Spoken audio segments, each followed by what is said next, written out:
চলেছি মায়াপুরের দিকে। জাস্ট কৃষ্ণনগর পৌঁছানোর কাছাকাছি আমরা। And we are enjoying the drive and অসাধারণ রাস্তা। আমরা এই মুহূর্তে এটা বেলেঘাটা কি এটাকে বলে জানো? বেলঘড়িয়া, এটা কল্যাণী এক্সপ্রেস হয়ে বেলঘড়িয়া এক্সপ্রেস হয়ে কল্যাণী এক্সপ্রেস হয়ে আমরা চলেছি। অ্যান্ড আই হোপ কে মোটামুটি রাস্তাও ফাঁকা এবং এত সুন্দর রাস্তা, আমরা আশা করি 1 ঘন্টার মধ্যে আমরা পৌঁছে যাবো।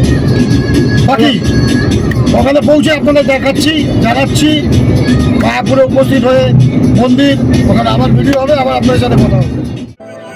জয় শ্রীকৃষ্ণ, জয় রাধা মাধব। চললাম এবারে আমরা মায়াপুরের দিকে, পার হচ্ছি নদী।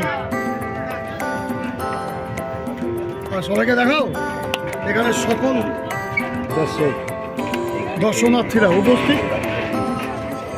মায়াপুরে ঘাটের সামনে চলে এসেছি। এই নৌকা আসছে আর বন্ধুরাও আস্তে আস্তে আসছে। আমরা একটু আগে চলে এলাম। এবার আমরা নৌকা করে ওপারটায় যাব, তারপর আস্তে আস্তে করে মন্দিরের দিকে প্রবেশ করব। নৌকায় ভিড়টা দেখ, আমরা ফেরিতে যাব। নৌকা একটা